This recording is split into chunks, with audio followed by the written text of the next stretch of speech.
আজকে পুকুরে সামান্য পরিমাণ খোল প্রয়োগ করব। আগে দেখেছি আমাদের বাবারা বস্তা বস্তা খোল নিয়ে এসে পুকুরে বেঁধে দিত।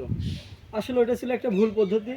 ওইভাবে খোল প্রয়োগ করলে পুকুরে কোনো কাজে আসে না এবং অতিরিক্ত খোল প্রয়োগ করলে পুকুর ক্ষতিগ্রস্ত হয় এবং নিচে যে বজ্রটা জমা হয় ওটাতে গ্যাসের সৃষ্টি হয় এবং মাছ মারা যায়।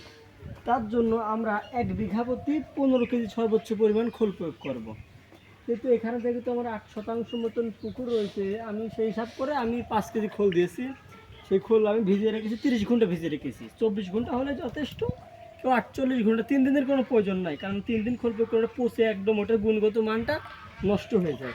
তো আপনারা দেখেন আমি কীভাবে পুকুরে খোল প্রয়োগ করি। আর অবশ্যই হ্যাঁ, এটা আপনারা পুকুরে যখন রোদ থাকবে সেই রোদ থাকা অবস্থায় দেবেন, তাহলে মাছরা পরিমাণ মতন খেতে পারবে।